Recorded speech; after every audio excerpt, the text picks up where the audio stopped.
So welcome everyone. My name is Terrence Barkin. I'm the Executive Director of the Graphene Council, and we're hosting today's session presented by Versarion on a product that they've made called Polygrene. We're going to look at graphene in thermoplastic applications, a really good and exciting area of application for graphene. I want to point out that Versarion is our original and repeat verified graphene producer.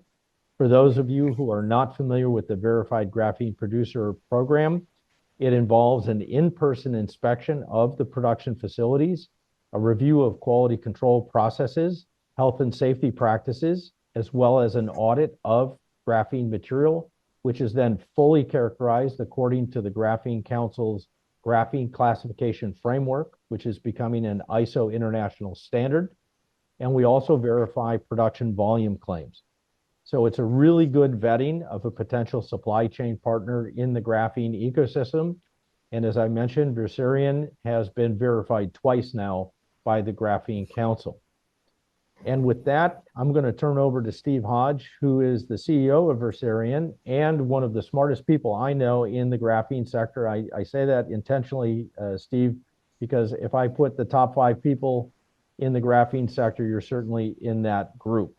So really excited to hear from you and your colleague, David Reynosa Arenas, on what you guys have developed and how it can be applied. So thank you. Thank you, Terrence. And yeah, thank you to yourself and the Graphene Council for giving us this opportunity and hosting this webinar to such a large number of people. So today it's our pleasure to give you all an insight into our graphene enhanced polymer range, Polygrene, which has now been trademarked in a number of territories. We've been developing this over a number of years, but recently pulled together a full portfolio of products that we'd like to share with you today, and also share some insights that we've learned along the way, not just with graphene, but also other nanofillers that we're working with.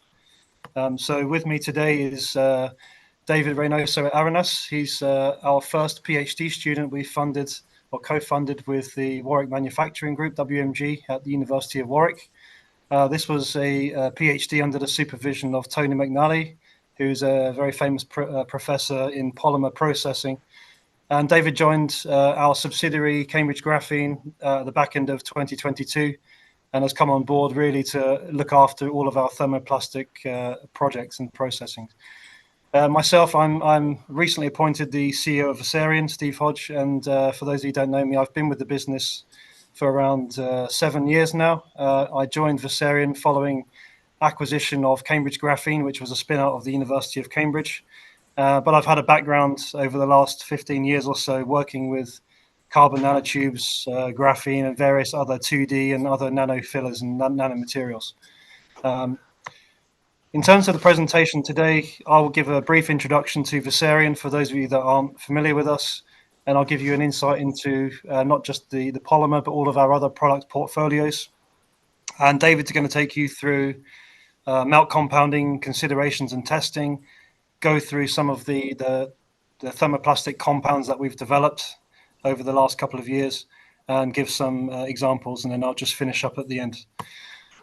So in terms of Versarion, we're a collection of companies. We were AIM listed back in 2013. The company acquired its first graphene business from the University of Manchester. This is called 2D Tech, back in 2014.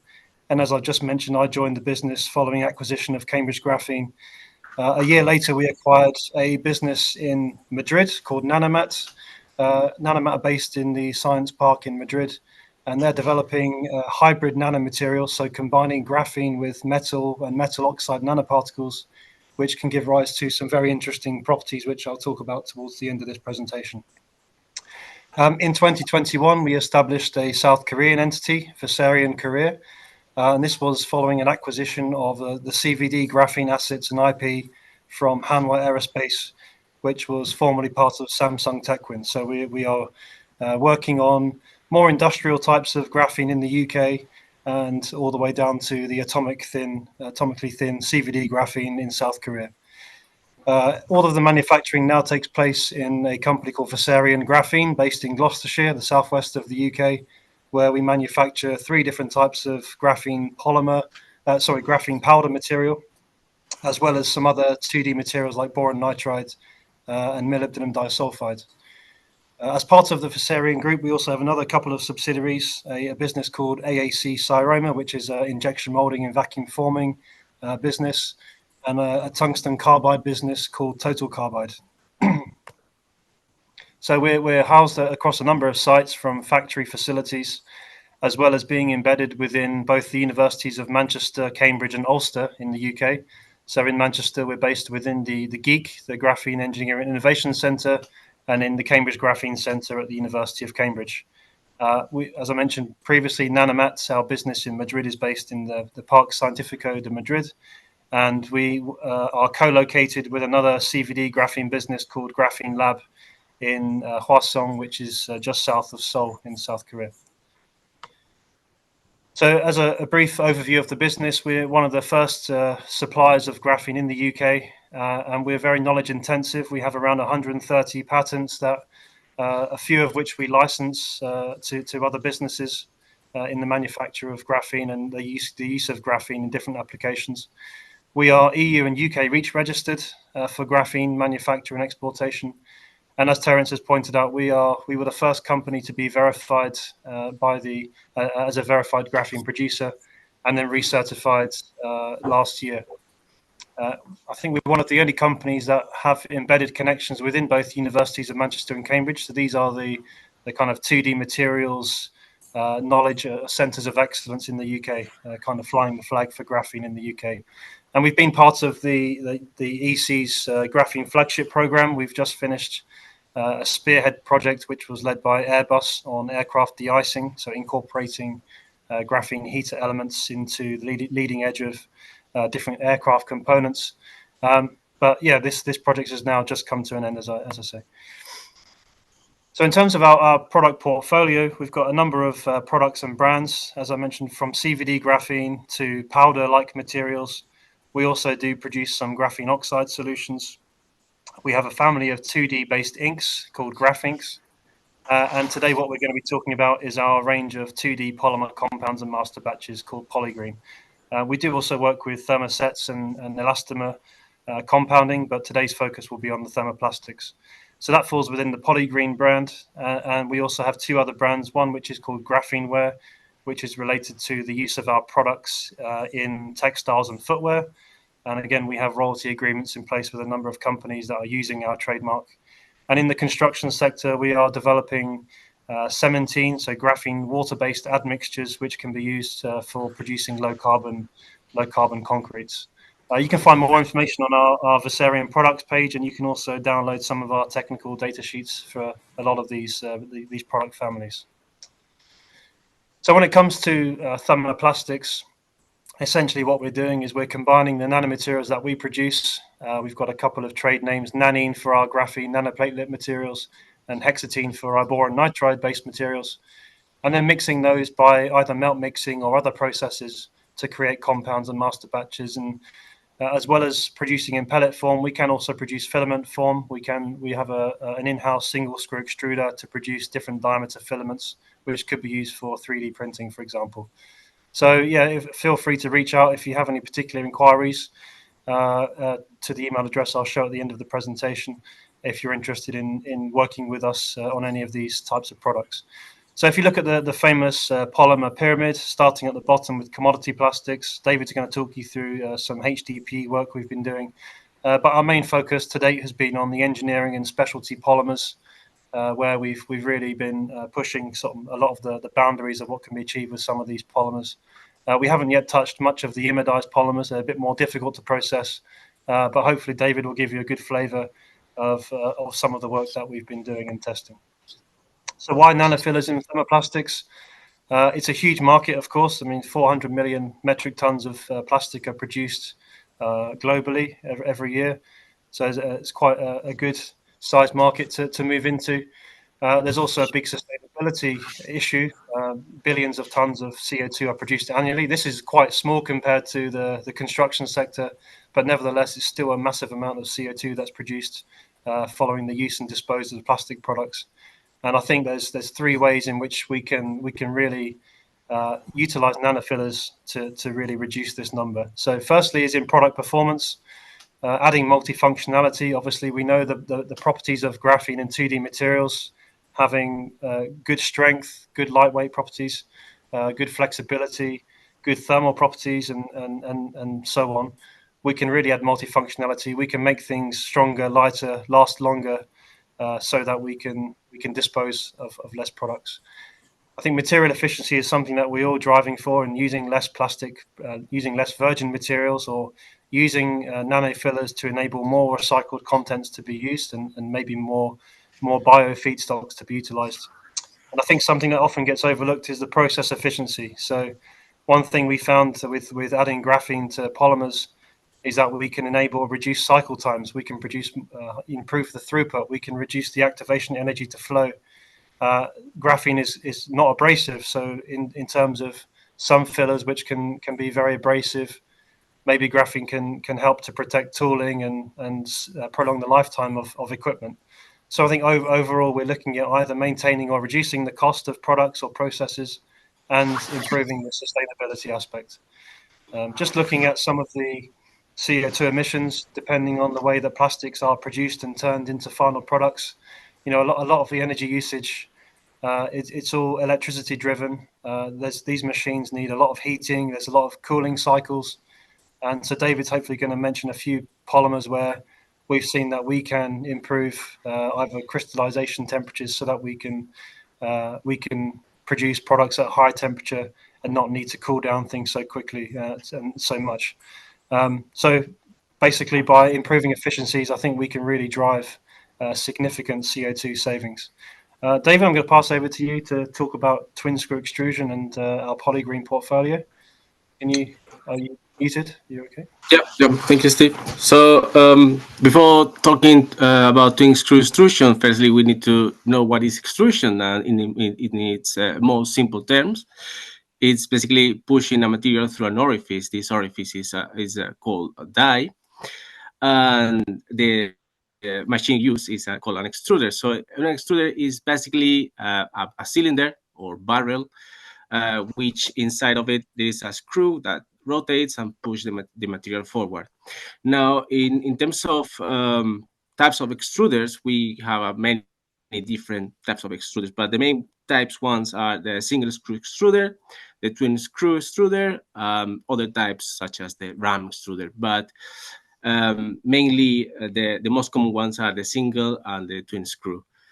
And within these two categories are a whole range of different extruders, but we will be focusing on one type of twin screw extruder called intermeshing or interpenetrated co-rotating twin screw extruder.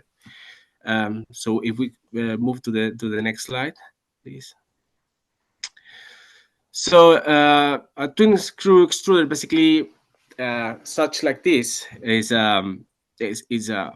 basically two screws that are in parallel together. And the main difference, for example, with single screw, is that we don't need to use friction forces to melt the material, the polymer. So something that twin screw extruders have an advantage, and especially the interpenetrated ones, are that they can push the material forward without developing pressure. So that this allows to a huge versatility in terms of throughput, because we can overfill, we can fill the channels, or we can run it usually partially filled. And the main purpose of a twin screw extruder is mixing. So as I was saying, in order to basically to get a good composite, you need to bear in mind a huge range of variables. And basically, I've divided this set of variables into the geometrical and the processing variables. The geometrical ones are basically to impose a restriction to flow. Why do we want this? Because in a twin screw extruder, what we need is a good and efficient mixing. So when we go into the screw design, we find a different set of elements. we have the mixing elements and the conveying elements. The mixing elements, the mission basically is mixing. But when I talk about mixing, I will refer into firstly dispersion of the filler, which is basically the rupture of big agglomerates into the small and the small possible unit, and the distribution of the filler, which is basically having an homogeneous volume of the filler. So it's everywhere and probably dispersed. So we're referring to as mixing, but I'm referring to these two things. So when we have a mixing elements, we can find different types, such as kneading disc or pins. The dimensions of the elements, they can be narrow or they can be wide, and also the disposition. So the amount of mixing elements and the staging angles will modify the extensional forces and shear forces that you apply into the melt, and it will improve or make the dispersion, the mixing, not as good, depending on the amount of shear forces and extensional forces that you apply. Moving to the conveying elements. Into the conveying elements, basically the main mission is just pushing the material forward. So large or small pitches will modify the pumping capacity of the extruder. The pumping capacity basically is how much material I can push through. And there is another type of element which is called left-handed and usually has a negative helix angle. And this type of conveying element imposes a huge and a very severe restriction to flow. And usually this kind of element works as a holding back material when we need to retain the material a little bit longer inside the extruder. Something that we have to bear in mind also is the mixing zone positions. Because, for example, if we need to put if we wanted to put a mixing zone at the very start of the extruder or upstream, close to the feeding position, we could get basically we could extrude the material, but it will possibly cause the extruder to run with really high torques if we can run it at all. But we can also put all the mixing zones downstream towards the die, and we may even not get good dispersion after all.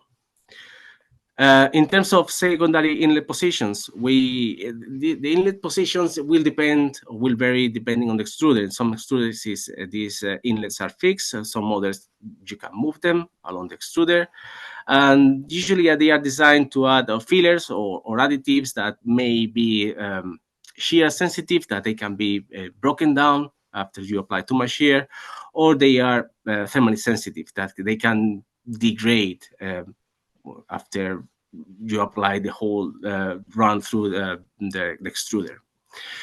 Now, moving to the processing variables, the first variable that we have is the temperature profile. The temperature profile, before starting setting a temperature profile, the first thing that you need to do is you need to look at the screw profile, because you need to know how is the configuration. Once you know that, and then you know already beforehand the thermal stability of the control polymer and the melting and cooling behavior of this polymer, then you can set up a temperature profile.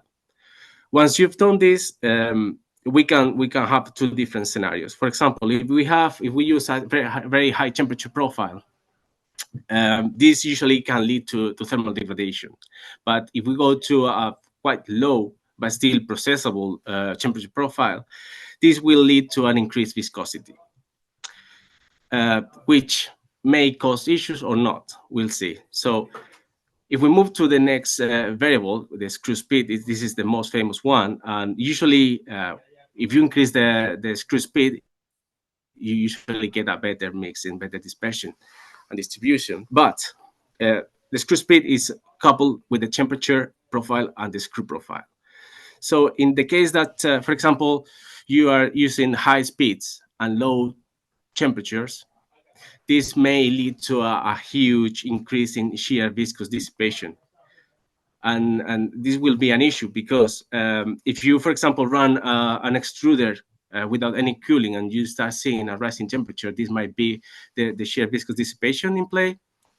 But what you're seeing is an effect into, for example, a zone. So it has to go through all the material up to the temperature sensor. But what we are not accounting is the local hotspots that can be even, you can run it at low temperatures, but you can have a rises in temperature up to 40, 45 degrees or even more than that. And it doesn't matter if the extruder is cooled by water or any other fluid, that you can still, the polymers are very poor thermal conductors, so you can still have that kind of film degraded very close to the metal surface of the screw. The last processing variable is the feed rate. The feed rate, as I said before, usually the twin screw extrusion process is usually run in a star-fed mode. That means that the channels of the screw are typically partially filled, never fully filled. And usually this will, depending on the degree of filling, we will get better or poor mixing degrees. Now, if we bear in mind all this whole set of processing variables, we can gather all these variables into one or a couple of variables that are called residence time and residence time distribution. The residence time is the time, the average time that a package of fluid spends inside an extruder from feed to the exit through the die. And the residence distribution, time distribution, is the probability that this package of fluid spends a certain amount of time. So residence time measurement is sometimes critical, as very short residence times can usually associated with poor mixing degrees, while too long residence times can give you, they may give you sometimes good dispersions, but degraded material. So can we move to the next slide, please? So another thing to consider, coupled with the variables that we were talking about before, is the material consideration, the polymer, the structure of the polymer and the morphology. How, if it's linear, it's branched, or if it has functionalities, or the way it packs, or if it's a copolymer, if it can develop different morphologies such as lamella or spheres or a gyroid or continuous. In semi-crystalline polymers, or if it is just on amorphous polymers and it just softens. This will modify always the process, because it will impact the viscosity and the flow behavior. Usually molten polymers are very shear thinning materials, but for example, depending on the application, I might have issues with a linear polymer, and the better polymer to use would be one with a branched structure, let's say. And also something that we always have to bear in mind is the thermal stability, the melting, and the crystallization temperature of these polymers. If we move to the next slide, please. Now, we're looking at the nanofillers. We could find something similar in terms of problems or issues that we can encounter during processing, because the number of functional groups, the defects, the impurities, the aspect ratio, the surface area of the filler, it can impact the properties of the filler. Also, the processing type. In this case, we are talking about compounding, but it could be any other. The interfacial energy between the polymer and the filler, it will impact massively the properties of the final compound. And also something that it may be encountered many times is the orientation during the process of the filler. Usually these nanofillers, especially graphene, they can orientate at very, very low shear rates. So, for example, if we are analyzing, if we want a composite for mechanical reinforcement, then anisotropy is good. In injection molded parts, for example, we will get the filler aligned along the flow. That's great. But for example, if we want different properties, we will need to bear in mind that we are aligning the filler.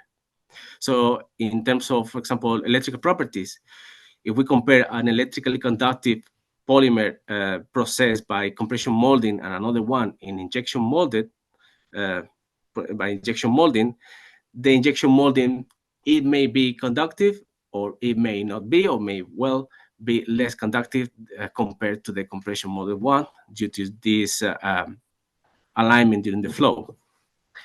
And also another thing that has to be very in mind is that the nanofillers usually, even though you pass the material and you disperse it along the extruder, it is possible for them to be reagglomerated if the conditions of high viscosities or stagnant points or very slow motion can be met. And basically, we are nearly undoing what we've been trying to do. We move to the next slide. So, in summary, how can we supply the materials in the end to you? So we have three options, which is firstly, we can supply the powder. This basically gives you all the freedom, but with all the risks associated with powders. The final compound, which it might require high volumes, the transport of high volumes, but yeah, that will be something pretty straightforward.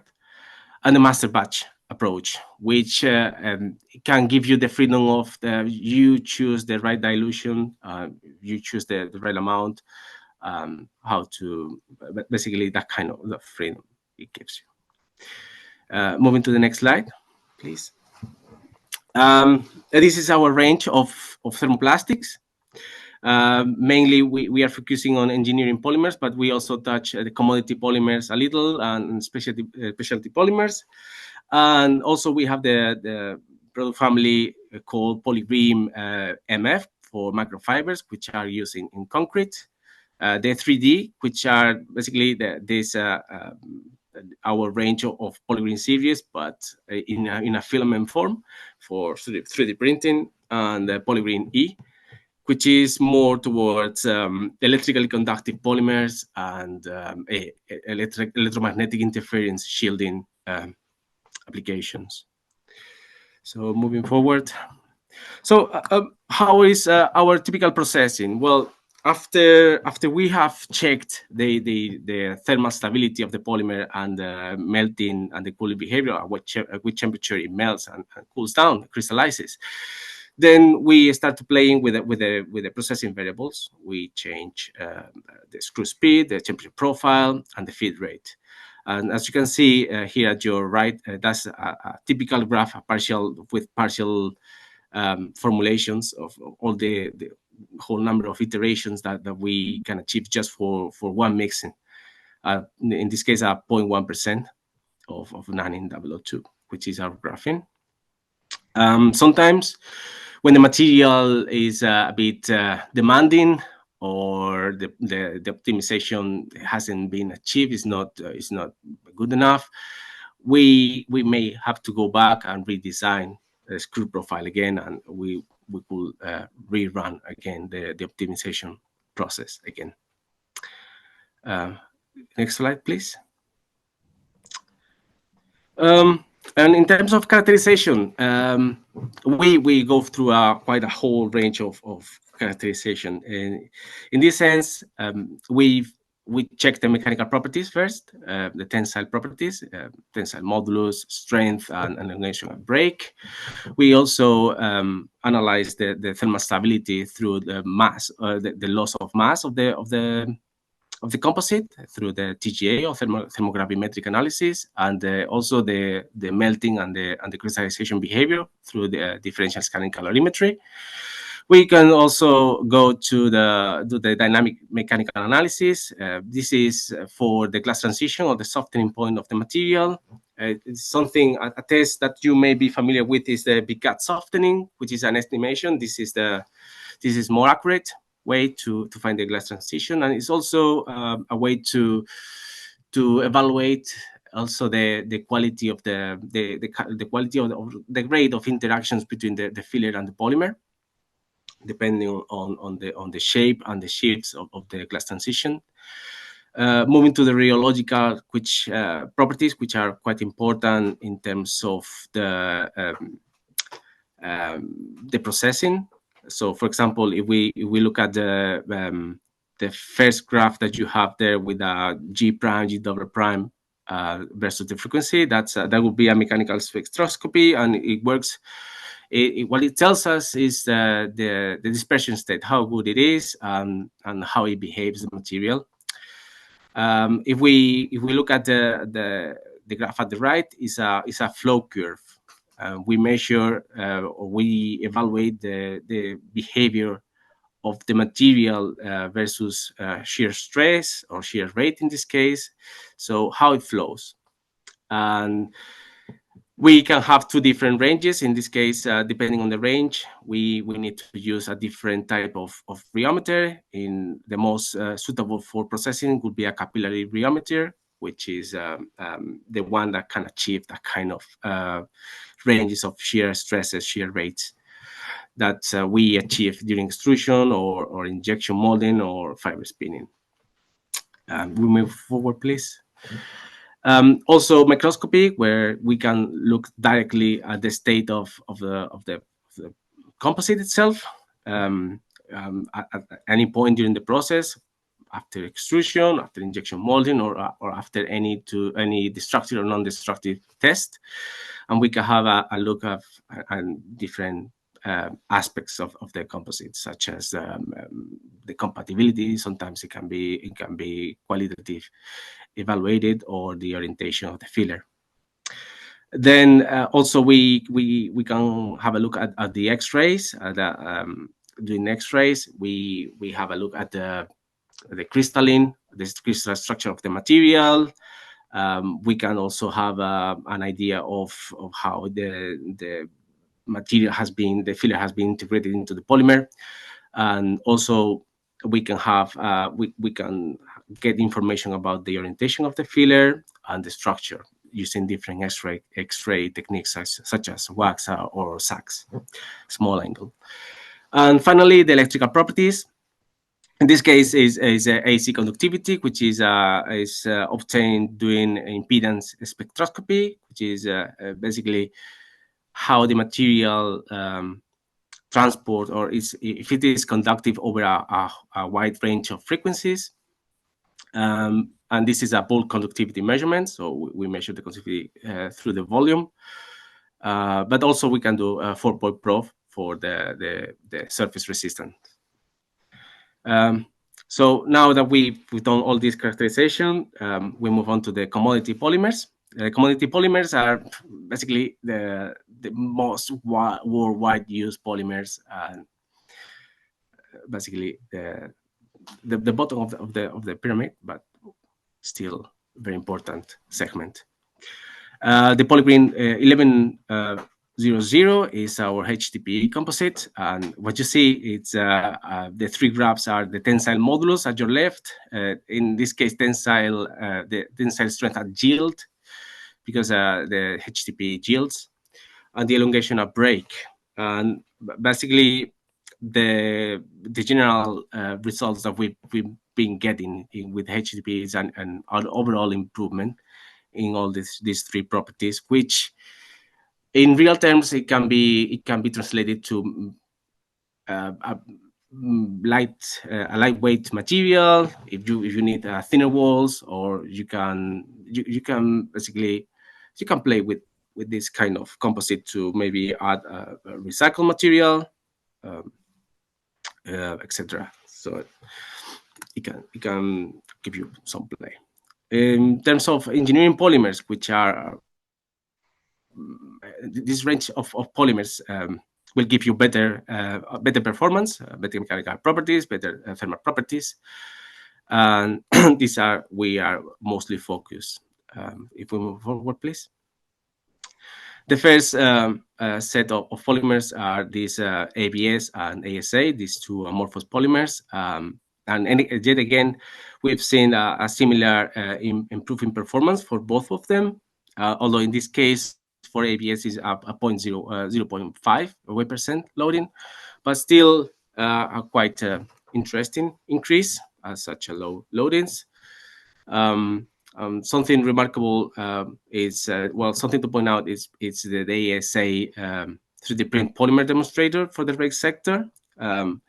And it was chosen in ASA because ABS is not good for UV and weather resistance.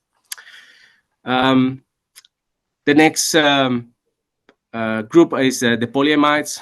What can I say of polyamides? Is they are good for textiles. They're very used in textiles and automotive, for example. Our PA66 grade, which is a toughened grade, it shows a similar increase in performance. As we've seen before, we increase the tensile modulus, tensile strength, and elongation of brake. And our PA6, however, it shows a really significant increase in tensile modulus and strength. But in this case, our elongation and brake is not as good, and it decreases. But we move to the next slide, please. We can, if you compare this composite with other high specialty polymers, such as PEI or PEEK, you can see that if high temperatures are not required in your application, this composite, this PA6 composite, can compete perfectly against PEI and PEEK, because they are stiff as PEI, strong as PEEK, and in terms of elongation are similar, but the processing temperatures are lower. Now moving to the TPEs, the Polygrene 1230 series and 1235 series. The TPE is a thermoplastic elastomer. Thermoplastic elastomers are usually called block copolymers. So a block copolymer or segmented copolymers are basically two different monomers that in nature that are covalently bonded. And why this is important? This is important because, for example, if you blend two different polymers, you may have heard the term phase separation. That means that because the polymers are not compatible between themselves, they tend to separate. Although we cannot see it, but in terms of mechanical properties, the properties of the blend are worse compared to the initial polymers by themselves. But in this case, in these segmented copolymers, this doesn't happen, and you have something called microphase separation. This microphase separation arises from the incompatibility between the segments, but the reorganization of these segments may induce actually an improvement in mechanical performance. And they are also called soft segment and hard segment because the soft segment usually imparts elastomeric, more rubber-like properties, and the hard segment more stiff and thermoplastic properties. So depending on the proportion of one or the other, we can adjust the proportion, and we can obtain different properties, such as flexible tubing if we have a huge proportion of soft segment, to football boots, for example, if we have a huge proportion of hard segments. A really interesting property of these TPEs, which I didn't say it, but we are focused especially in the thermoplastic elastomers with urethane linkages and amide linkages, is the abrasion resistance. So what you're seeing is a graph where we took a thermoplastic polyurethane and we started increasing the filler loading to see how it affects the abrasion resistance property. And basically what we saw, and as you can see, it's overall improve, but I would say that the optimal amount is something below 1%. Now, in terms of processing, as I said before, these materials tend to microphase separate. If you add usually graphene or other fillers, right? So what you're seeing is a DSC. This is a differential scanning calorimetry, where you see the melting behavior in this case of the polymer. In black, you have the control polymer, and as you well, in different colors, red is 0.1, green 0.5, and blue 3%. As you can see, the first and the lower, the TM1, which is the lower melting endotherm, increases. This increase in temperature is due to a reorganization of these hard segments. So they get closer and all together, group in groups or in packets, and basically this improves the mechanical performance. In terms of the cooling behavior, we see also an increase in crystallization temperature. This can mean also a faster processing, so increasing in increasing in manufacturing capacity, or reducing carbon dioxide emissions. And this is just the graph of the previous slide, but with numbers. So as you can see that at 0.1% just increases around 17 degrees the crystallization temperature, which is quite big jump. Now, lastly, the specialty polymers. This category basically it gives you real outstanding properties, thermal properties, and heat resistant, and also mechanical properties. And what we have here is the PEI, polyethyramide, and the polyphenylene ether ketone, PEEK. And the results are fairly similar as what we've seen before. With PEI, we have improved nearly everything except for the elongation of break. But for PEEK, we've been able to improve everything.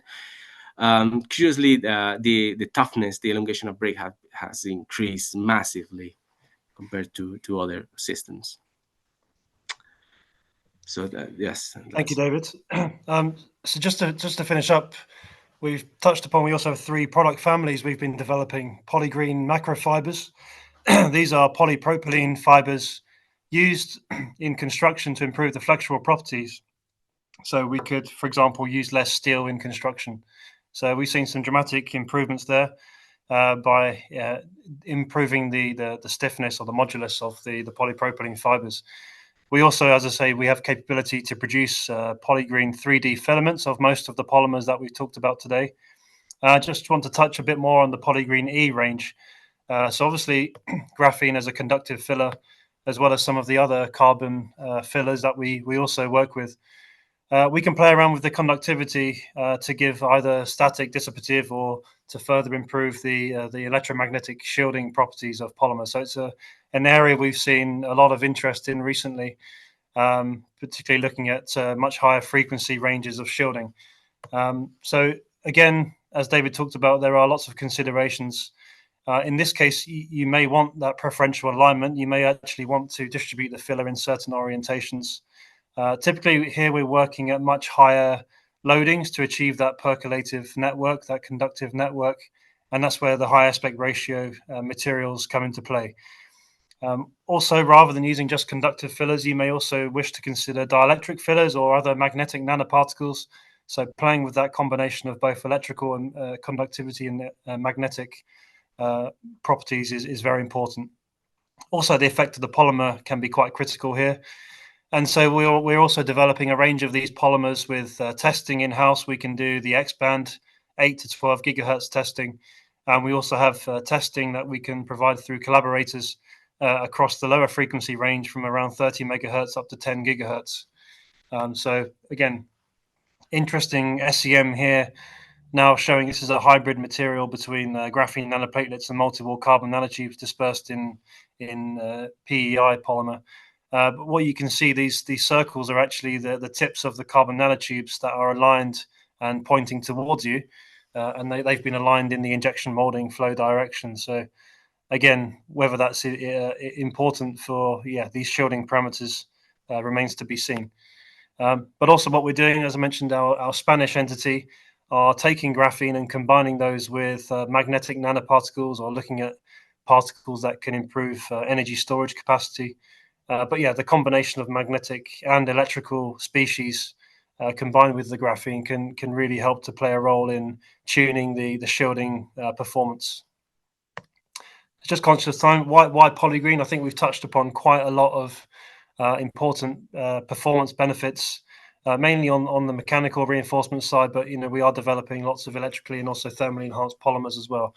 Material efficiency, clearly by improving these properties, we can use less material. We can make materials that are tougher, more durable and longer lasting.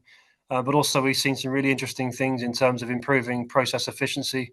We just touched on a bit today about improving as a nucleation point, this increase in crystallization temperature, which will have an impact on reducing cycle time. But also some of these high loadings that we're using for the Polygrene E compounds, for example, graphene is not an abrasive material, so we can put more in without having a damaging effect on machinery. So overall, as I reiterate, we can either maintain or reduce the cost of products and improve their sustainability at the same time. How can we work together?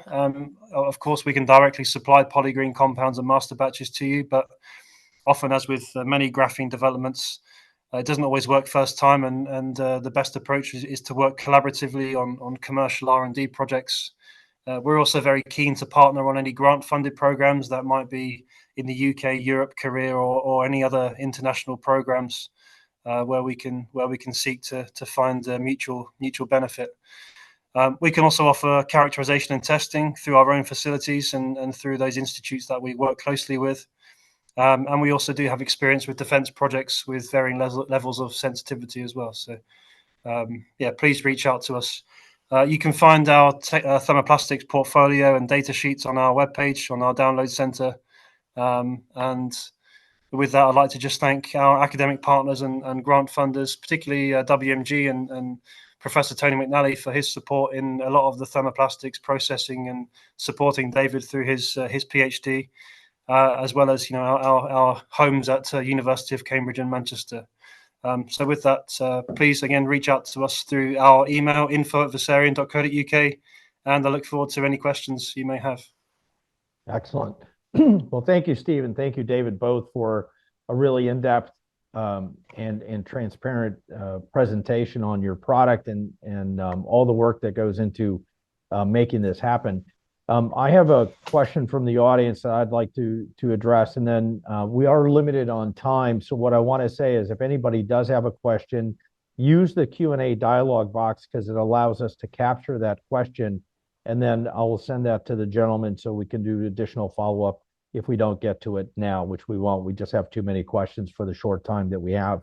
One of the first questions that was asked was about barriers to adoption of this, and you mentioned several ways for people to work with you.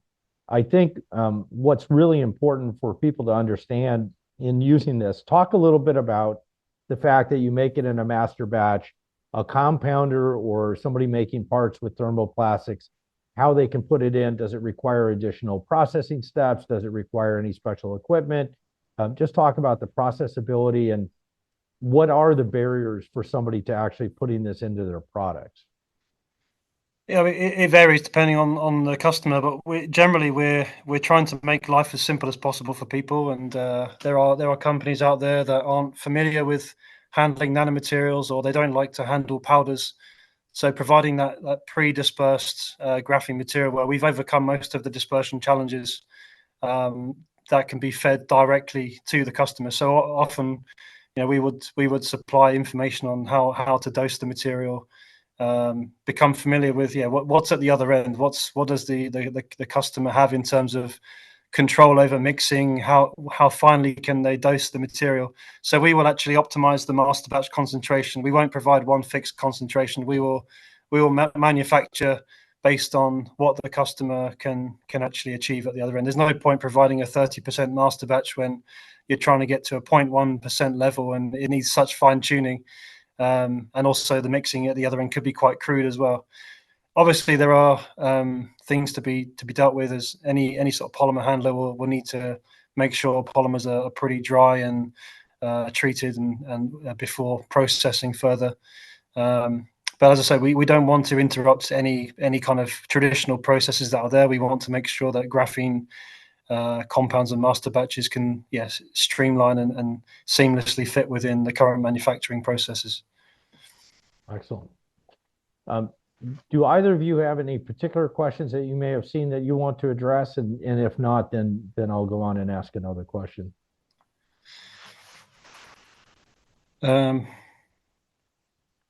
Just trying to, I've only just had sight of the questions, so just having a look through. Not a problem. I'll go ahead and ask a question.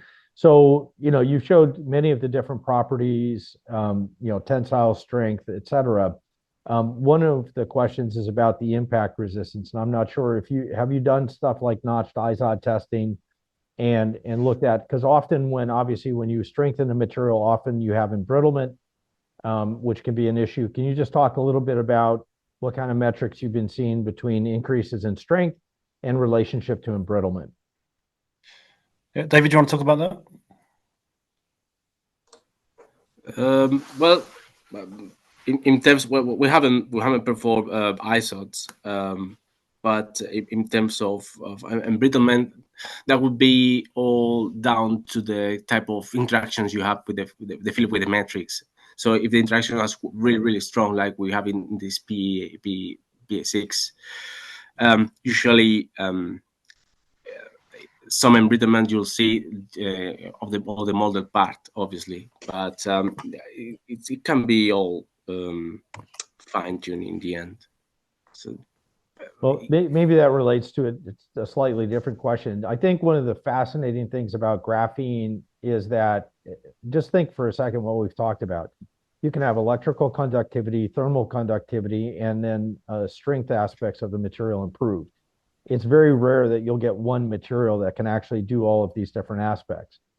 What we've observed with many different applications of graphene is that the customer is looking to improve a particular metric, and then there are other metrics that are affected.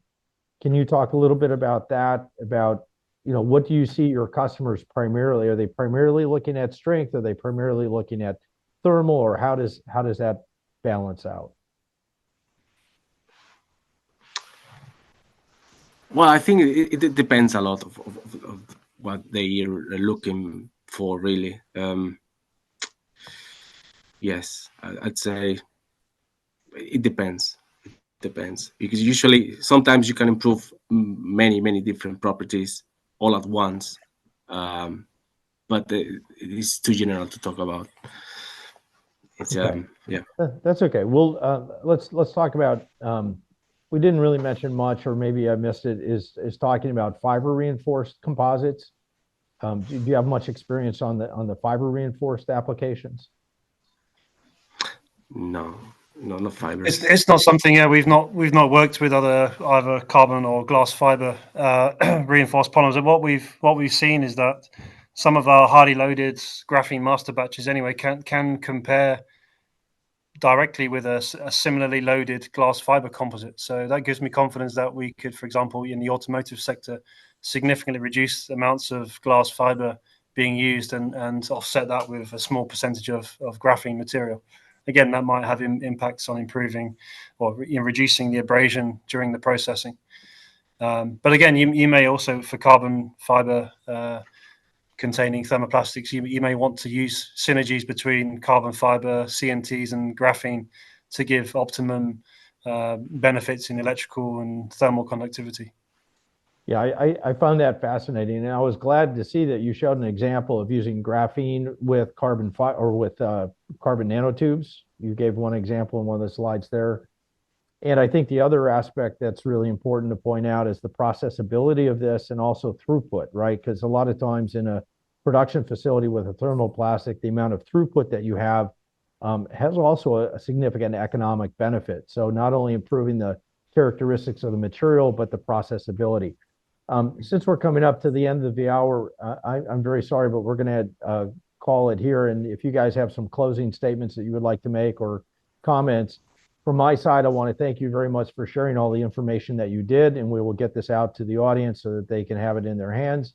And obviously, if anybody has any questions, it's clear you should get in touch with Versarion directly to talk about your application specifically and what's the best product mix and approach for them to solve that. So David and Steve, any last comments? Just to finish, I mean, apologies we haven't got through many of the questions, but yeah, we're happy to answer those offline and send you written responses to a lot of these. I think there's one particular question on what kind of graphene has been used for this work. The majority of the results David has shown has been with our Nanine 002 grade, which you can find, again, download our data sheets on our website. It's a pristine graphene nanoplatelet type material, so there's no graphene oxide or other functionality of that material. Again, that's something we're also exploring is using other functionalities to further enhance some of the performance.